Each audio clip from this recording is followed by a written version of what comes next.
सभी साथियों को मेरा नमस्कार, स्वागत है आप सभी का आज 7 सितंबर के इंडियन एक्सप्रेस एनालिसिस में। Good morning everyone and welcome to today's Indian Express analysis. So let us begin without any further delay. पहले पेज पे कई राजनीतिक और अन्य खबरों के साथ-साथ हमारे सामने खबर आ रही है मालदीव्स को लेकर, जो कि हम जानते हैं बीते कुछ लंबे समय से भारत और मालदीव्स के बीच में खटास आ गई थी। अब भारत और मालदीव्स के बीच में डिफेंस टॉक्स चल रही हैं, रक्षा समझौतों को लेकर डिफेंस। और आपको ये भी पता होगा कि हमारी आर्मी रिसर्च ओशियनिक रिसर्च के पर्पज़ से भी मालदीव्स में तैनात थी, ओशियानिक रिसर्च के पर्पज़ से भी। हम लोग मालदीव्स में ओशन रिसर्च कर रहे थे, डीप ओशन रिसर्च कर रहे थे। मगर जब से हमारे बीच में खटास आ गई, कुछ मालदीव्स के मंत्रियों ने अनशन बयान दिए थे, उसके बाद से भारत, आपको पता होगा नरेंद्र मोदी जी कहाँ गए थे, लक्षद्वीप भी गए थे, दिखाने के लिए कि लक्षद्वीप भी ज़्यादा बढ़िया है। अब फ़िलहाल उस बीती कहानी से आगे बढ़ा है भारत, और भारत ने डिफेंस स्टॉक्स की बात करी है माले जाके। आगे बढ़ेंगे इस अच्छी खबर के साथ साथ। देखिए, डिप्लोमेसी तो बदलती रहती है, ऐसी कोई दुश्मनी नहीं होती है कि भाई आज हम तुमसे बात नहीं करें, तुमने हमारे ऐसा कर लिया। नहीं, ऐसे वैसा कुछ नहीं होता है। डिप्लोमेसी बदलती रहती है, जब ज़रूरत पड़ती है आदमी अपने मकसद के लिए, अपने मतलब के लिए बदल जाता है। इससे आगे बढ़ेंगे, आज हमारे सामने एक और आर्टिकल है जो हाई कोर्ट और सुप्रीम कोर्ट के बीच में लंबे समय से चल रहा है, टसल को लेकर है। हालाँकि यहाँ पे सुप्रीम कोर्ट का मैटर नहीं है, यहाँ पे कोलिजियम का मैटर आ रहा है।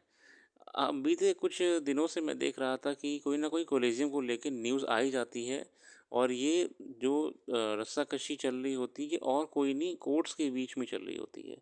अब हुआ ये कि सुप्रीम कोर्ट ने कहा है कि जो हिमाचल प्रदेश के चीफ जस्टिस साहब हैं, उन्होंने 2 जजेस को हाई कोर्ट रिकमेंड करने के लिए कह दिया। ये 2 जजेस वो थे जिन्होंने बहुत पहले ही ये कंप्लेंट करी थी कि हम लोग हैं डीजे, डिस्ट्रिक्ट जज 2 थे। मगर हमको हाई कोर्ट प्रमोट ना करके हमारे जूनियर को कर दिया गया है, तो इसका इन्होंने विरोध दर्ज करा था। हालाँकि लंबे समय तक कोई ऐसी सुनवाई हुई नहीं, ना मुझे कोई अपडेट भी मिली थी इनके अखबारों में। हुआ ये कि अब जो जो चीफ जस्टिस साहब हैं, इन्होंने ये बात कह दी, ठीक है भैया, हम आपका रिकमेंडेशन लेते हैं कि आपको भी हम प्रमोट करा जाए।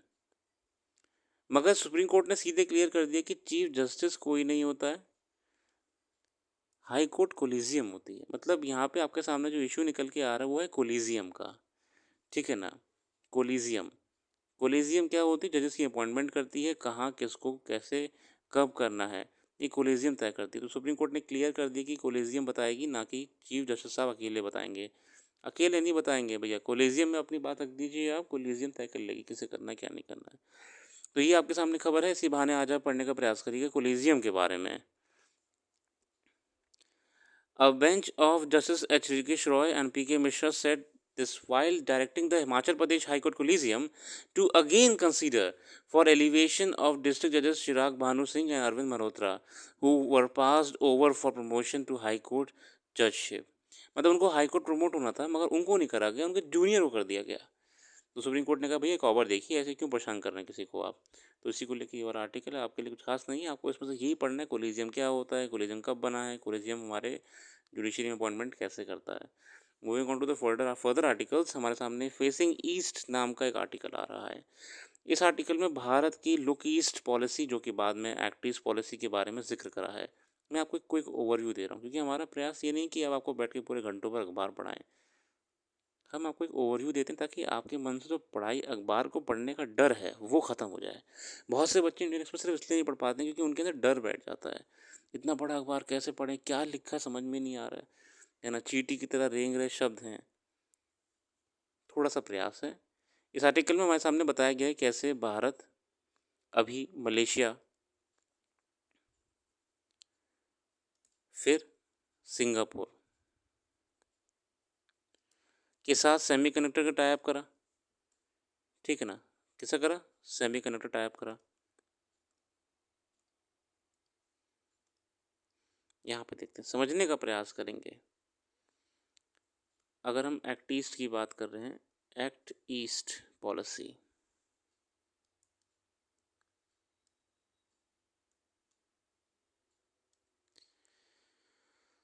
भारत पे बीते कुछ दिनों से ये ऑब्ज़र्व करा जा रहा था कई देशों के द्वारा, क्या? ये ऑब्ज़र्व करा जा रहा था कि भारत गल्फ़ कंट्रीज़ की तरफ ज़्यादा झुक गया है। ये मतलब जनरल ऑब्ज़र्वेशन होती है, आप इसको बिल्कुल ये मत सोचिए कि भाई तू मेरे से बात नहीं कर रहा है या आजकल इग्नोर कर रहा है, ऐसा कुछ नहीं होता है। मतलब ये ऑब्ज़र्व करा जाता है कि भारत थोड़ा-सा गल्फ़ कंट्री से ज़्यादा झुक चुका था बीते कई सालों से, है ना? कुछ ज़्यादा ही। इस चीज़ को ओवरकम करने के लिए भारत ने एकदम से बहुत ही स्ट्रैटेजिक रूप में साउथ ईस्ट एशियन नेशंस को बुलाया, मीटिंग करी उनके साथ। जैसे आपको ध्यान हो कि ब्रुनई और सिंगापुर की ट्रिप जाने से पहले प्रधानमंत्री जी मिले थे वियतनाम के प्रधानमंत्री से, दिल्ली बुलाया था उनको, ठीक है ना? इसके साथ-साथ बीते कुछ महीनों पहले ही हमारे प्रेसिडेंट मैम गई थी कहाँ? न्यूज़ीलैंड गई थीं, फ़िजी गई थीं, ठीक है ना? फ़िजी गई थीं और देशों में गई थीं पास में। ये भारत असल में जितना भी आपका नीचे का साउथ ईस्ट एशियन रीजन है, इसको अपने साथ जोड़ के रखने का प्रयास कर रहा है कि कोई भी ना ये ना लगे कि भैया छूट गए हैं हम, हमसे बात भी नहीं करते हो आप। ठीक है, गल्फ़ कंट्रीज़ के साथ हमारे रिश्ते अलग हैं। साउथ ईस्ट एशिया अभी भी मार्केट है, साउथ ईस्ट एशिया अभी भी डिप्लोमैटिकली बहुत ज़रूरी है। विशेषकर जब आपका फ़िलीपींस जैसे छोटे-छोटे आइलैंड देश परेशान हैं किससे? ड्रैगन से, चाइना से। क्योंकि चाइना अपनी एक्सपेंशनिस्ट पॉलिसी के चलते फ़िलीपींस जैसे देशों को डरा रहा है। इससे पहले कि चाइना कैप्चर करे, हम डिप्लोमैटिकली उनको अपने साथ जोड़ के रखना चाहते हैं। यही है इस आर्टिकल में, एक्ट ईस्ट पॉलिसी में, कि भारत स्ट्रैटेजिक रूप में और बहुत ही ज़्यादा बेहतर तरीके से ये काम कर रहा है। मलेशिया से लेके Singapore, Brunei, Vietnam, Philippines, Fiji, New Zealand etcetera.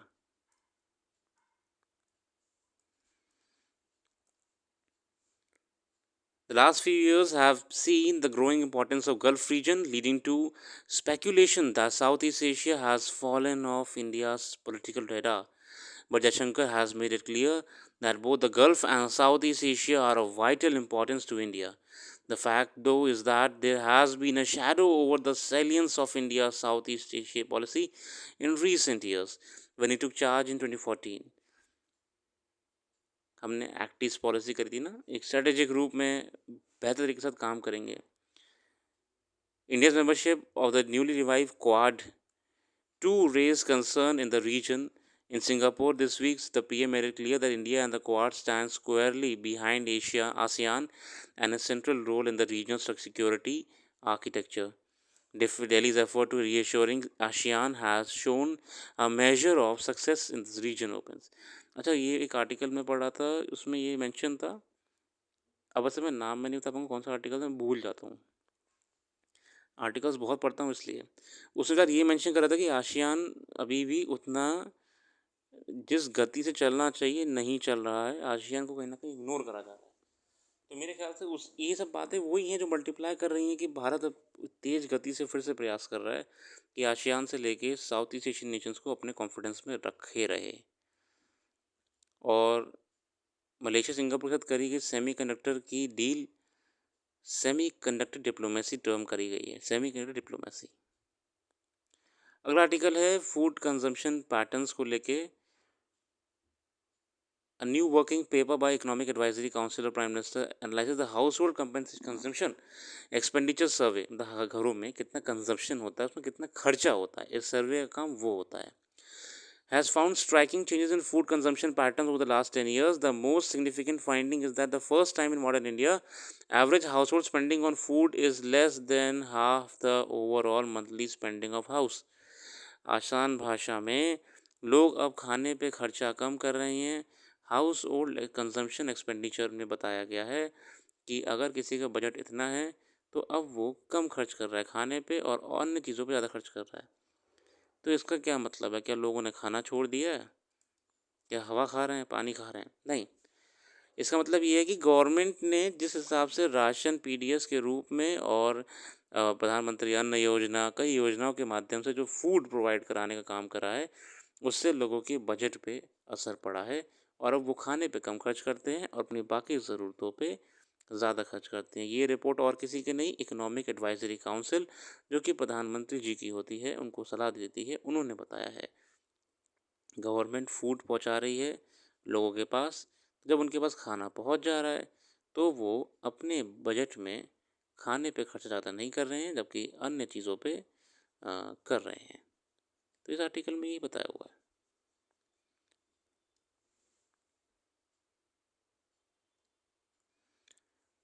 क्योंकि हम एक वेलफेयर स्टेट है तो हम ऐसा करते हैं। Decline has been broad-based, occurring across states and UTs. Within food items, the share of expenditure on cereal has declined significantly. What's more, the decline in expenditure on cereal is more substantial for the bottom 20%. जितने जितने भी आय में नीचे का तबका है, विशेषकर उनको और अब खर्चा नहीं करना पड़ रहा है, उनको खाना मिल जा रहा है। While crossing the 50% threshold is a marker of sorts, the fact is that this is a long-term trend. As family incomes and expenditures have risen, the proportion spent on food has been coming down. ठीक है ना, बहुत ही अच्छी बात है। Welfare state की यही निशानी होती है कि हम लोगों के लिए बेहतरीन काम करें। अगला आर्टिकल है यहाँ पे, इंडिया चाइना और at a strategic crossroads with uncertainty in neighborhood and volatility across the globe, India needs statecraft to navigate its way. ये आर्टिकल आप पढ़ लीजिएगा, मैं इस पे नहीं जाऊँगा, बड़ा आर्टिकल है। दूसरी बात है, ये डायरेक्टली एग्जामिनेशन में काम आपके नहीं आएगा, क्योंकि यूपीएससी ने कभी भी अ, ऐसे वाइड ब्रॉड आर्टिकल्स को या टॉपिक्स को कवर नहीं करा है। हाँ, इंटरव्यू में ज़रूर आपसे पूछ सकता है कि आपका क्या स्टैंड है इंडिया के और इंडियन नेबरहुड को लेके। मैं ये आर्टिकल मैंने पढ़ा, मुझे अच्छा लगा था, मगर मैं इसमें आपका टाइम नहीं दूंगा ज़्यादा। आप चाहें पढ़ लीजिएगा, मैं जूम कर दे रहा हूँ आपके लिए। बट मेरी नॉलेज के हिसाब से ये article is more of the interview type. अगर आपको इंटरव्यू में रेडी होना है तो आप इसे पढ़ सकते हो। इससे बढ़िया एनालिसिस मैंने नहीं देखा आज तक एक भारत की नेबरहुड को लेकर। मगर प्रीलिम्स या मेंस पर्सपेक्टिव से इतना ब्रॉड कभी यूपीएससी नहीं जाएगा, क्योंकि ये एक अनएंडिंग टॉपिक है।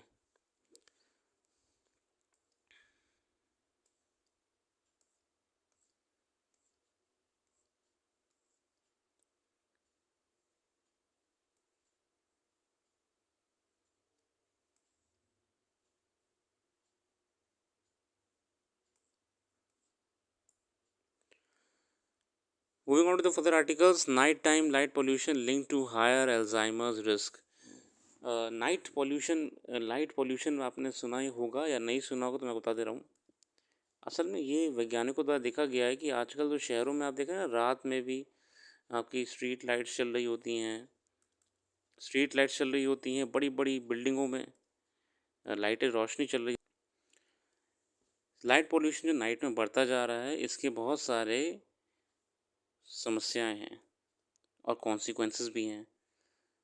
अगर मैं इसमें बताऊं, एक एस्ट्रोनॉमिकली तो अब तारे दिखना बंद हो गए हैं शहरों में, क्योंकि ये लाइट जो होती है ये एक ऐसी रिफ्लेक्शन की लेयर क्रिएट कर दे रही है ऊपर, है ना। आपको अब देखिए शहरों में अब तारे नहीं दिखते हैं, आपको बस एक लाइट की पतली सी फिल्म अगर एहसास हो तो दिखेगी। अब इसके अलावा जो मेडिकल साइड इफ़ेक्ट्स हैं उसके बारे में आर्टिकल ये है आज, आप अगर चाहे तो इसका अपने आप अध्ययन नेट पे करिएगा। आप लाइट पॉल्यूशन लिखिएगा, light pollution and urban menace, तो आपको पता लग जाएगा कि लाइट पॉल्यूशन कितना बड़ा मुद्दा है शहरों में। स्ट्रीट लाइट्स, बिल्डिंगों में लाइट, स्टेडियम्स में लाइट, मॉल्स में लाइट। मैं अंदर की बात नहीं कर रहा हूँ, मैं बाहर की बात कर रहा हूँ कि रात में भी रोशनी है, इसके भी नेगेटिव नेगेटिव इम्पैक्ट्स हैं। अब पढ़ते हैं इस आर्टिकल को, कैसे अल्जाइमर से लिंक करा है। Researchers in the US have found a correlation between light pollution at night and the incidence of Alzheimer disease. Exposure to artificial light at night is one environmental factor that may influence Alzheimer's research. Alzheimer's is the most common type of dementia, an umbrella term for a range of conditions that involve the loss of cognitive function. It involves the formation of plaques and tangles in the brain and the accelerated aging of certain neurons concerned with storage and processing of memory. Early symptoms include forgetfulness. Alzheimer के मरीज होते हैं वो भूल जाते हैं, आपसे कुछ कहा भूल जाएंगे, कुछ काम करा भूल जाएंगे, आप कौन है यही भूल जाएंगे। And as the illness progresses patients become more confused, lose their way around familiar places, अपने रास्ता भूल जाते हैं, घर भूल जाते हैं। डब्ल्यूएचओ के हिसाब से लगभग 55 मिलियन पीपल सफ़र कर रहे हैं डिमेंशिया से worldwide, with Alzheimer's contributing to around 75% of these cases.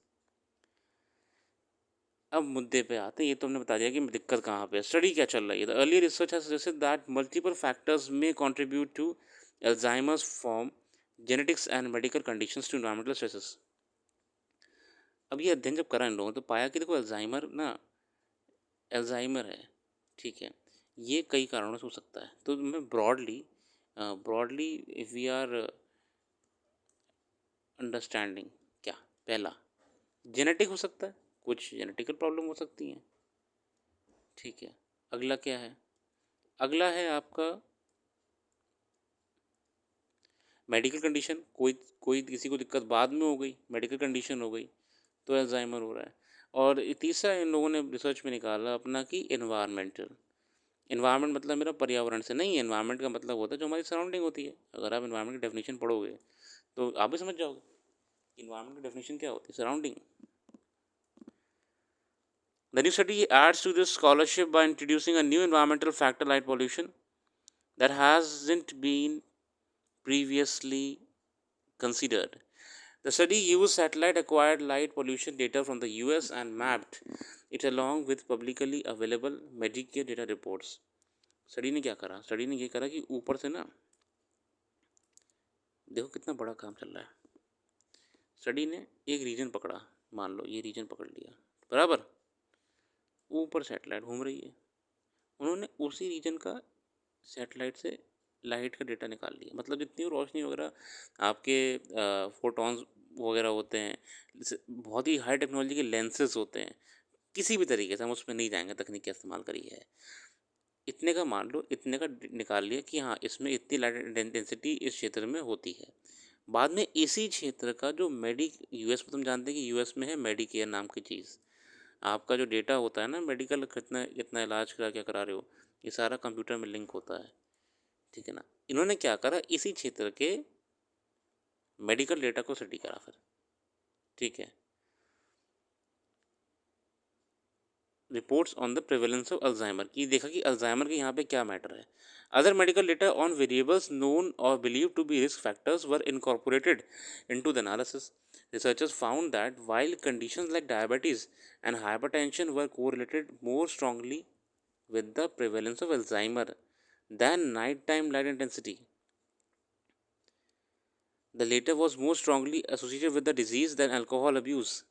Chronic kidney disease, मतलब कई उन्होंने अपने अपने अपने अध्ययन निकाले हैं। The correlation with light exposure was more stark when it came to early onset of Alzheimer. कितना बढ़िया साइंटिफिक डेटा के इस्तेमाल के साथ साथ मेडिकल एनालिसिस करा है अपना अल्जाइमर को लेके। Too much light. As much as 80% of the global population experiences light pollution. Although these artificial nighttime lights are most often seen as harmless and sometimes even beneficial, recent research has shown numerous negative impacts of these lights to human and the animals. समस्या है light pollution. Why La Nina is delayed? La Nina क्यों नहीं ला रहा है, पढ़ते हैं इसके बारे में। The IMD said last week that Indian Ocean dipole conditions were prevailing over Indian Ocean and there was a higher likelihood of La Nina। मतलब IOD क्या है, जोग्राफिकल फिनोमेना है, इंडियन ओशन डायपोल, ये आप पढ़िएगा जोग्राफी में। आज ऐसी टॉपिक्स पढ़ा करिए, हैंड टू हैंड पढ़ा करिए। ये नहीं कि सर मैं तो अभी जोग्राफी पढ़ ही नहीं रहा हूँ, मैं तो अभी इकोनॉमी पढ़ रहा हूँ, नहीं भाई, करंट अफेयर पढ़ रहे हो तो जो भी टॉपिक आ रहा है हैंड टू हैंड कर लो। हमने अखबार की शुरुआत कैसे करी थी, कोलिजियम से करी थी, न करी थी, कोलिजियम से करी थी। फिर हमने बात किस चीज़ पे करी, हमने एक्ट ईस्ट पॉलिसी पे करी। दोनों टॉपिक अलग हैं, कहाँ पॉलिटी कहाँ आईआर। अब हम कहाँ पे आ गए हम मेडिकल साइंस एंड टेक्नोलॉजी पे आ गए थे, लाइट पोल्यूशन पे आ गए थे, है ना, साइंस पे आ गए थे देखा जाए तो।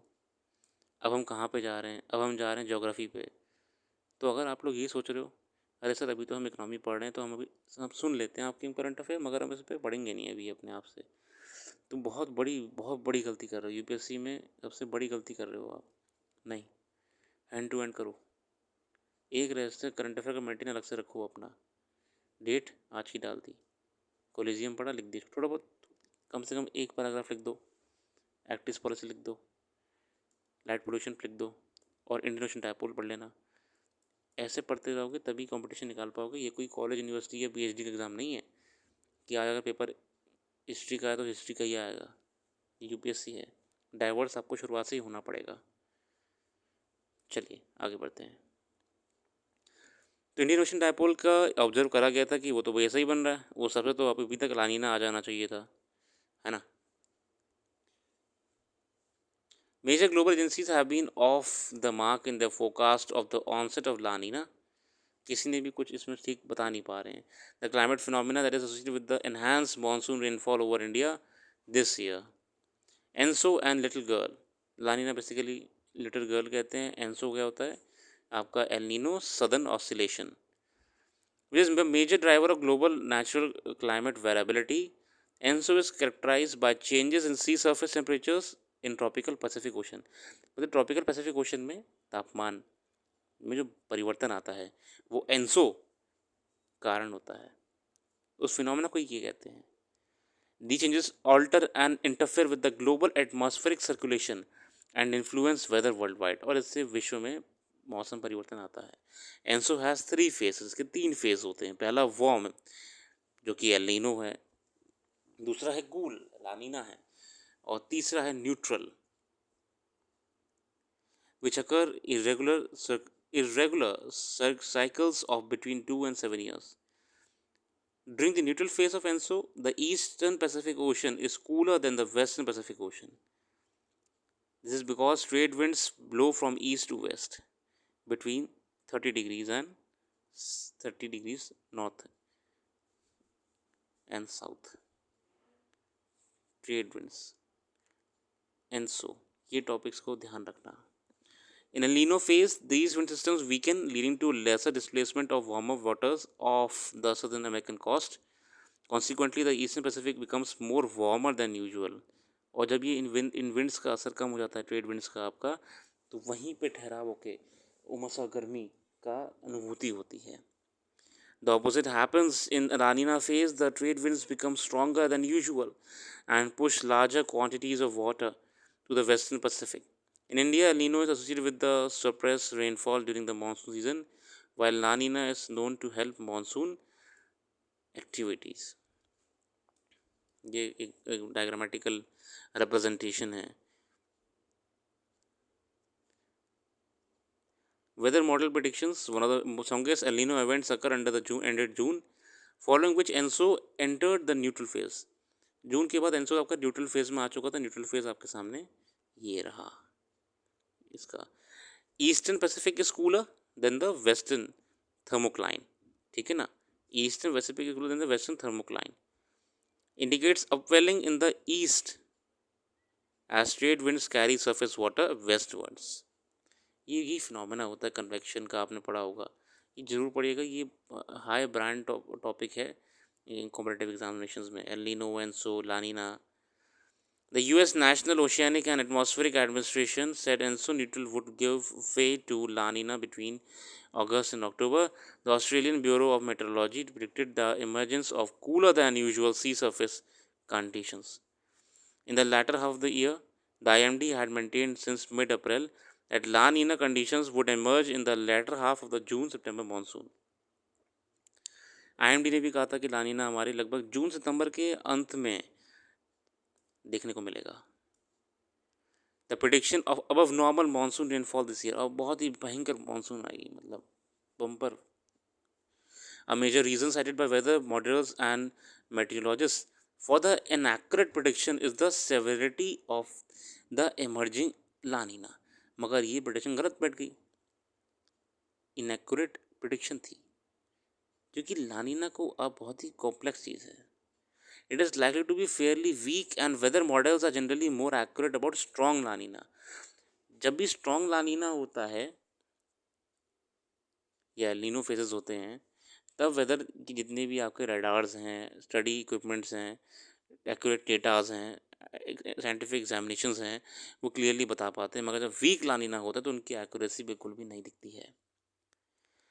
The factors including the interseasonal variability in the atmosphere, wind and pressure directly linked to Maiden-Julian oscillation (MJO), an eastward moving band of rain-bearing winds. अब ये भैया MJO कहाँ से आ गया? MJO basically Madden Julian oscillation, ये सब geographical phenomenas हैं, है ना. ये ईस्टवर्ड मूविंग बैंड है, rain bearing winds and cloud, जो वर्षा करते हैं, ठीक है ना, ईस्ट मूविंग है. देखो अभी नोट्स में क्या लिखना, भले ही आपने ये सब नहीं पढ़ा, समझ ज्योग्राफी पढ़ी ही नहीं है, तो मैं समझ में भी नहीं आ रहा, कोई दिक्कत नहीं है. इतना काम कर लेना बस, एलनीनो, एंसो, एमजेओ, इसके बारे में 10 लाइन या 5 लाइन लिख के छोड़ देना बस, ठीक है ना. 10 लाइन 5 लाइन लिख के छोड़ देना, ताकि कल को जब ज्योग्राफी पढ़ो तो ये समझ पाओ. मगर फिर भी आज अखबार में आया तो आज समझना पड़ेगा. The impact of लानिना. According to NOAA, ENSO neutral conditions are currently prevailing in the Pacific Ocean. Latest predictions suggest that the first signs of onset of La Nina will likely emerge by the end of September or in early October. La Nina is known to enhance the rainfall during the southwest monsoon. La Nina southwest monsoon के समय पे बारिश बहुत बढ़ा देता है. But it is too late now for it to play and direct role this season. मगर अब तक ही हो जाना चाहिए था. India as a whole recorded almost 16% surplus rainfall in August, and IMD has forecast 109% above normal rain over most geographical areas for September. But La Nina, after its onset by late September October, could still influence rainfall during the northeast winter monsoon. The North Indian Ocean Basin, Bay of Bengal, and the Arabian Sea sees cyclone development during March and May.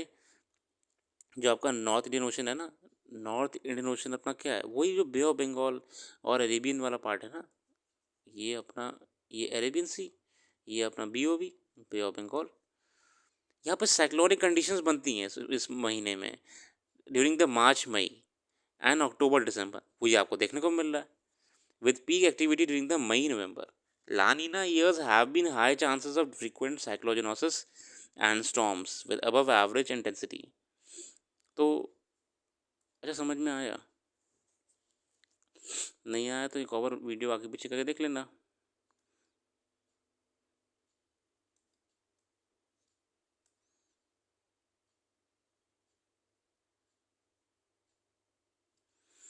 बाकी आज के लिए रखते हैं. जो भी articles यहाँ पर डिस्कस नहीं कर पाए वो आप खुद से भी अध्ययन कर लीजिएगा, तभी अखबार पढ़ने मज़ा आएगा. अखबार ज़रूरी होता है, अखबार के बिना आप इस तैयारी में तो कुछ नहीं कर पाएंगे, ये तो तय है. कल फिर आएंगे नई वीडियो के साथ. संडे को नहीं आएंगे, संडे को तो ऑफ रहता है, मंडे को आएंगे नई वीडियो के साथ. Thanks for giving your precious time and have a very very nice day. और जुड़े रहिए, अगर आपको मज़ा आ रहा है तो फिर रेगुलरली आइएगा बस, है ना.